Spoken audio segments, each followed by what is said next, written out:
ईश्वर शिव को मेरा प्रणाम है। इस कालखंड के शिव के शिष्य और हम सबके परम आदरणीय हमारे वरिष्ठ गुरुभ्राता साहब श्री महिमानंद जी के चरणों में मेरा प्रणाम है। शक्ति स्वरूपा मां मीरा मानव जी के चरणों में मेरा प्रणाम है और सहरसा जिले के इस पटेल मैदान में उपस्थित विभिन्न स्थानों से आए हुए आप सभी गुरु भाई गुरु बहन के चरणों में मेरा प्रणाम।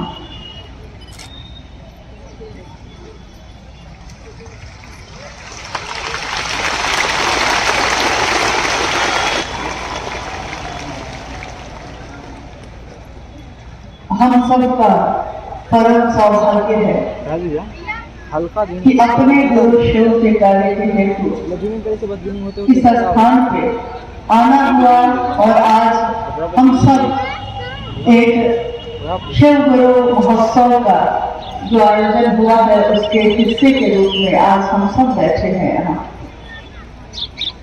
साल 2005 में 4 दिसंबर को इसी सहरसा जिले में विराट शिव गुरु महोत्सव हुआ था। हमारे साहब सशरीर इस धरती पे पधारे और मेरा सौभाग्य है कि उनके संग मुझको भी आने का अवसर मिला था। उसके बाद का ये समय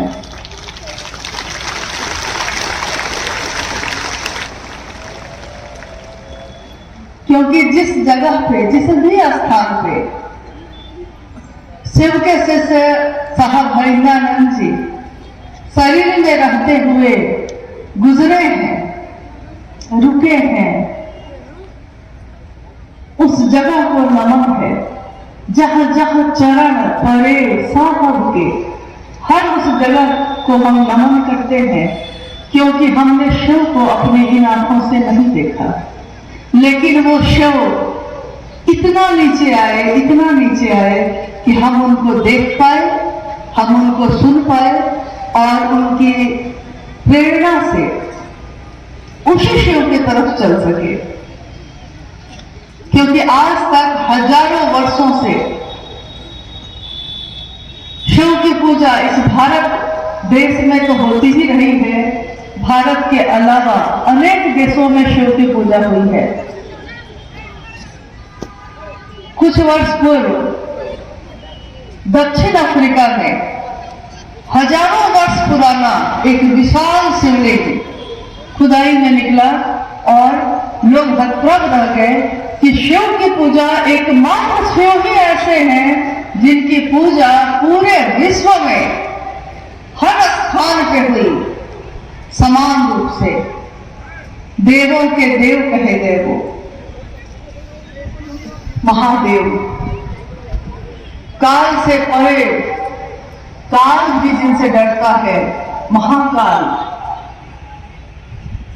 आज इस आयोजन में अभी तक की चर्चाओं में हम सब बैठकर सुन रहे थे कि साहब हरिंद्रानंद जी ने शिव को गुरु बनाने की बात कही है और हम लोग आवाहन भी कर रहे हैं, पुकार भी रहे हैं, अनुरोध भी कर रहे हैं कि ये साहब की बात है।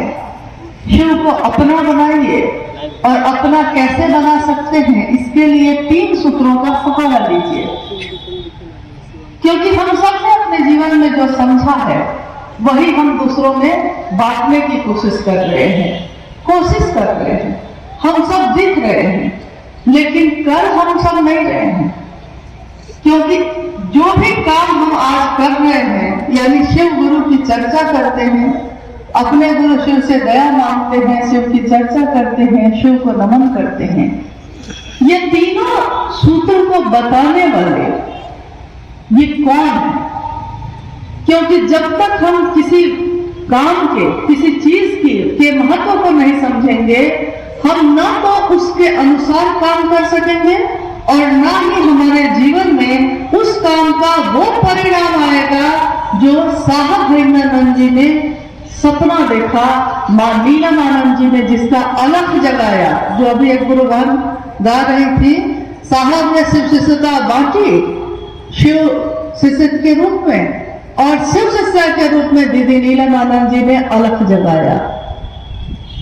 4 दिसंबर को जब हम लोग आए थे इस धरती पे, उस मैदान में सबसे पहला बैनर जो मेरी आंखों के सामने से गुजरा था, जिस कार्यक्रम में साहब सशरीर आए थे, उस पर लिखा था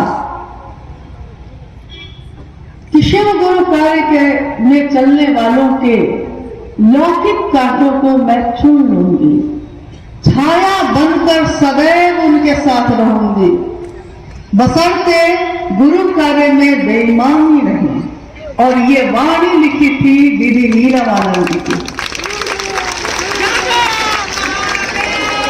ये धरती ऊर्जा से ओतप्रोत है, शक्ति का क्षेत्र है, मिथिला का सारा क्षेत्र।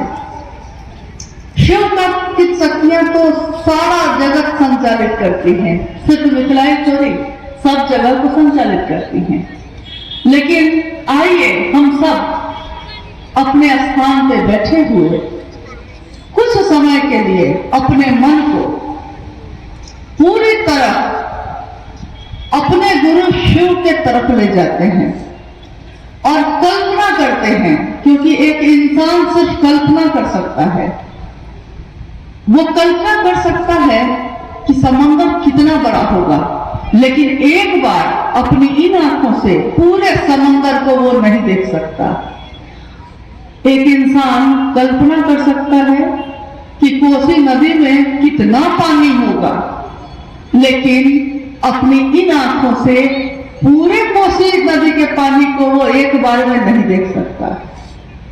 शिव की कल्पना जब हम करते हैं, हम जगत के लोग, हम साधारण लोग, हम सामान्य लोग, अति सामान्य लोग, बांध पे रहने वाले, झोपड़ी में रहने वाले, हम सब, लेकिन हमारा जितना मन है, हमारे मन की जितनी क्षमता है, आइए हम उसी क्षमता से, उसी कल्पना से एक बार अपने महादेव के बारे में सोचते हैं और सोचते हैं कि कौन है ये महादेव।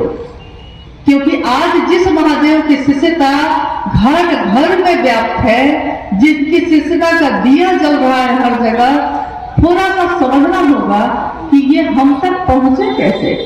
क्योंकि हजारों साल से उनकी पूजा होती थी, लेकिन मेरे आपके अंदर ये विश्वास नहीं था कि महादेव हमार अपन छतीन, हमार अपन, आज तक नहीं था, कभी नहीं हुआ ये।